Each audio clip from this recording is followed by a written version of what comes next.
ಅಮ್ಮವ್ರೆ, ನೀವು ಹೇಳಿದ್ದೀರಲ್ಲ ತಂದಿದ್ದೀರಿ. ಹಾ,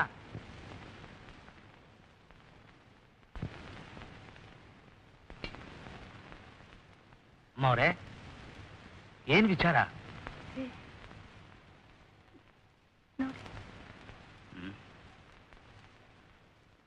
ಅದೇ ಅಣ್ಣಯ್ಯ, ನೀನು ಬೇರೆ ಕಡೆ ಎಲ್ಲಾದ್ರೂ ಕೆಲಸ ಹುಡುಕು ಅಂತ.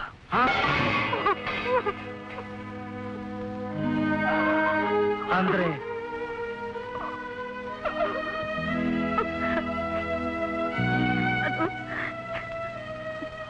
ನೋಡು, ಇಷ್ಟು ದಿವಸ ನೀನ್ ನಮ್ಗೆ ತುಂಬಾ ಸಹಾಯ ಮಾಡಿದ್ಯಾ. ನಮ್ಮ ಮನೆಯಲ್ಲಿ ಒಬ್ಬನಾಗಿ ನೀನಿದ್ಯಾ. ಆದ್ರೆ ಈಗ ನಿನಗೆ ಸಂಬಳ ಕೊಡೋ ಶಕ್ತಿ ನಮಗಿಲ್ಲ ಅಣ್ಣಯ್ಯ. ಅದಕ್ಕೆ ವಜಾ ಮಾಡ್ತಾ ಇದ್ದೀರಾ? ಹಾಗಲ್ಲ ಅಣ್ಣಯ್ಯ, ನಮಗೆ ಸದ್ಯದ ಪರಿಸ್ಥಿತಿಯಲ್ಲಿ ನಮಗೆ ಒಬ್ಬ ಆಳನ್ನು ಕೆಲಸಕ್ಕಿಡೋದು ಸಾಧ್ಯವಿಲ್ಲ. ಅದು ಸಂಬಳ ಕೊಡದೆ. ಅಂದ್ರೆ ನಾನು ಬರೀ ಸಂಬಳಕ್ಕೆ ನಿಮ್ಮ ಹತ್ರ ಕೆಲಸ ಮಾಡ್ತಿದ್ದೆ ಅಲ್ಲ? ಆ ರೀತಿ ಅಲ್ಲ ಅಣ್ಣಯ್ಯ. ಮತ್ತಿನ್ಯಾವ ರೀತಿ? ಅಮ್ಮ ಅವ್ರೆ, ನಾನು ನಿಮ್ಮನ್ನ ತಾಯಿಗಿಂತ ಮಗಳಿಗಿಂತ ಹೆಚ್ಚಾಗಿ ನೋಡ್ಕೊಂಡಿದ್ದೆ. ನನ್ ಬಗ್ಗೆ ನಿಮ್ಗೇನು ಅನ್ಸೋದೇ ಇಲ್ವೇ? ಹೋಗ್ಲಿ, ನನ್ನನ್ನು ಮೇಜು ಕುರ್ಚಿ ತರ ಮಾರ್ವಾಡಿಗೆ ಮಾಡ್ಬಿಡ್ಬೇಕಾಗಿತ್ತು. ಸ್ವಲ್ಪ ಸಾಲಾದ್ರೂ ತೀರ್ತೀನಿ.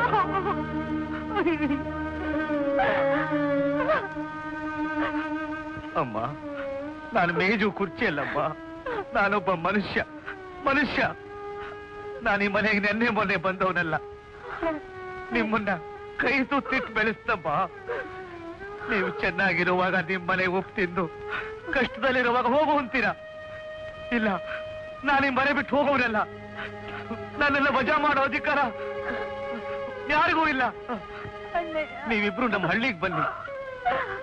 ನಂದು 1.5 ಎಕರೆ ಜಮೀನಿದೆ. ನಾವೆಲ್ಲ ದುಡ್ದು ಹಾಯಾಗಿರೋಣ. ಹಾಗಾದ್ರೂ ನಿಮ್ದೊಂದು ಋಣ ತೀರಿಸೋ ಅವಕಾಶ ಮಾಡಿಕೊಡಿ. ಅಣ್ಣಯ್ಯ, ನಮ್ಮ ಪಾಲಿಗೆ ಬಂದಿದ್ದು ನಾವೇ ಅನುಭವಿಸ್ಬೇಕು. ನಮ್ಮ ಹೋರಾಟ ನಾವೇ ಮಾಡ್ಬೇಕು. ಹೋರಾಟ ಮನೇಲಿ ಕೂತ್ಕೊಂಡು ಹೋರಾಟ ಮಾಡೋದಲ್ಲ ಯಜಮಾನ್ರೆ. ರಸ್ತೆ ಮೇಲೆ ಹೋಗಿ ಹೋರಾಟ ಮಾಡ್ಬೇಕು. ಕೆಲಸ ನಿಮ್ಮನ್ನು ಹುಡ್ಕೊಂಡು ಬರೋದಿಲ್ಲ, ನೀವು ಕೆಲಸ ಹುಡ್ಕೊಂಡು ಹೋಗ್ಬೇಕು.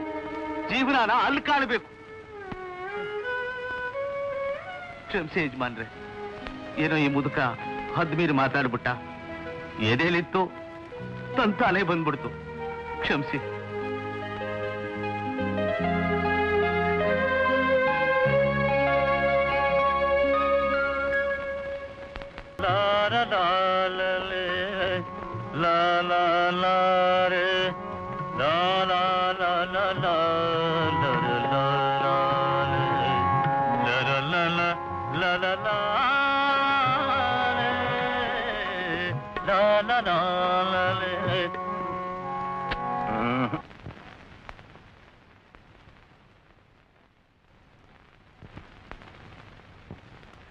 ಇದೇ ಟ್ಯೂನು ಹೋದ್ ಸಲ ಕೇಳಿ ತುಂಬಾ ಚೆನ್ನಾಗಿದೆ, ನಮ್ಮ ಮುಂದಿನ ಚಿತ್ರಕ್ಕೆ ತೆಗೆದಿಟ್ಟಿರಿ ಅಂತ ಹೇಳಿದ್ರು. ನೀವೇ ಹೇಳಿದ್ದು. ಇರ್ಬೋದ್ರಿ, ಆಗ ಹೇಳಿದ್ದೆ. ಈಗ ಜೀವಾಳಾನೇ ಇಲ್ಲ ರೀ. ಜೀವ ಸಪ್ಪೆ ಆಗಿದ್ದೀರಿ. ಸ್ವಲ್ಪ ಮಸಾಲೆ ಆಗಿ. ರಾತ್ರಿವರೆಗೂ ತಲೆ ಚಚ್ಕೊಂಡಿದ್ದಾಯ್ತು. ಮಾಡಿದ್ದೆಲ್ಲ ಚೆನ್ನಾಗಿಲ್ಲ ಅಂತ ಇದ್ದೀರಾ. ಸಂಗೀತದ ಬಗ್ಗೆ ನಿಮ್ಗೆ ಏನ್ರಿ ಗೊತ್ತು? ಮಸಾಲೆ ಹಾಕ್ಬೇಕಂತ. ಮಸಾಲೆ ರೀ ನೋಡ್ರೆ ಪ್ರೊಡ್ಯೂಸರ್ಗೆ ಹೇಳ್ತಾನಲ್ರಿ. ರೀ, ನಿಮ್ ಕೋಪನ ತಣ್ಣಗ್ ಮಾಡ್ಕೊಂಬನ್ರಿ. ಈ ಕೋಪದಲ್ಲಿ ರಾಗ ಹಾಕಿದ್ರೆ ರಾಗ ಆಗೋದಿಲ್ಲ ರೀ, ರೋಗ ಆಗುತ್ತೆ. ಹೌದು, ಮಸಾಲೆ ರೋಗ. ತಗೊಂಡ್ಬರ್ತೀನಿ ಮಾರ್ಕೆಟ್ ಇಂದ. ಸ್ವಲ್ಪ ನಿಲ್ಲಿ. ನೋಡಿ, ನಾನು ನಿಮ್ಗೊಂದು ಚಿತ್ರ ಕೊಡ್ತೀನಿ ಅಂತ ಮಾತು ಕೊಟ್ಟಿದ್ದೆ ನಿಜ. ಆದ್ರೆ ಆ ಚಿತ್ರಕ್ಕೆ ನಾನು ಒಬ್ಬನೇ ಪ್ರೊಡ್ಯೂಸರ್ ಅಲ್ವಲ್ಲ, ಇನ್ನೂ ಇಬ್ಬರಿದ್ದಾರೆ. ಅವ್ರಿಗೆ ನಿಮ್ ಸಂಗೀತದ ಬಗ್ಗೆ ಸಮಾಧಾನ ಇಲ್ಲ. ಅಲ್ಲ, ಅವ್ರಿಗೆ ಹೇಗ್ ಬೇಕೋ ಹಾಗೆ ಕೊಡ್ತೀನಿ ನಾನು. ಅವ್ರು ಒಪ್ಪಲ್ಲ. ಯಾಕೆಂದ್ರೆ ನಿಮ್ ಇತ್ತೀಚಿನ ಚಿತ್ರಗಳೆಲ್ಲ ತೋಪಾಯ್ತಲ್ಲ. ನಿಮ್ ಸ್ವಂತ ಚಿತ್ರ ಯಾವ್ದೋ ಅದೇ ಯಮನ್ ಕಲ್ಯಾಣ, ಅದು 3 ದಿವಸ ಸರಿಯಾಗಿ ನಡೀಲಿಲ್ಲ, ಡಬ್ದಲ್ಲೇ ಕೊಳಿತಾ ಇದೆ. ನೋಡಿ, ಇದರಲ್ಲಿ ಸಾಮರ್ಥ್ಯಕ್ಕಿಂತ ಅದೃಷ್ಟ ಮುಖ್ಯ. ಅದೃಷ್ಟ ದೇವರು ಕೊಟ್ಟರು ಪೂಜಾರಿ ಕೊಡಲ್ಲ ಅಂತಾರಲ್ಲ, ಹಾಗೆ ದುಡ್ಡು ಬಡ್ಡಿ ಮುಂದೆ ಕಲೆ ಸಂಗೀತ ಯಾರಿಗೆ ಅರ್ಥವಾಗುತ್ತೆ ಹೇಳಿ? ಹೌದು. ನೋಡಿ, ಸದ್ಯಕ್ಕಂತೂ ನಮ್ಮನ್ನು ಮರ್ತು ಬಿಡಿ. ಈ ಪ್ರಪಂಚದಲ್ಲಿ ಇವೆಲ್ಲ ಇದ್ದಿದ್ದೆ. These ups and downs are all common, U C. ಬರ್ತೀನಿ. 5 ಗಂಟೆ ಆದ್ಮೇಲೆ ಅವ್ರು ಬರಲ್ರಿ ಸ್ವಾಮಿ. ನೀವು ನಡೀರಿ ಸ್ವಾಮಿ, ನಡೀರಿ.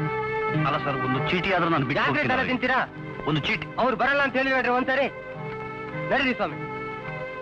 ಅಲ್ಲ, ನಾನು ಇಲ್ಲ ಅಂತ ಹೇಳಿಲ್ವಾ? ಅವ್ರೇ ನಡೀರಿ ಸ್ವಾಮಿ, ನಡೀರಿ. ಅವರೇ ಬರೋಕ್ ಹೇಳಿದ್ರು ಸರ್. ಅಯ್ಯೋ, ನೀವು ನಡೀರಿ ಸ್ವಾಮಿ, ಅವ್ರು ಇಲ್ಲ ಅಂತ ಹೇಳಿಲ್ವಾ? ಒಳ್ಳೆ ಗಿರಾಕಿಗಳು ಸಿಗ್ತಾರೆ. ನಿನ್ ಜೀವನ ತತ್ವಶಾಸ್ತ್ರನ ನನ್ಗೆ ಹೇಳ್ಬೇಡ. ಇದೆಲ್ಲ ನಿನ್ ತಲೆಗೆ ಅರ್ಥ ಆಗಲ್ಲ, ಗೊತ್ತಾಯ್ತಾ? ಯಾರ್ದೋ ಮೇಲಿನ ಕೋಪನ ನನ್ ಮೇಲೆ ಯಾಕೆ ತೋರಿಸ್ತಿದ್ದೀರಾ?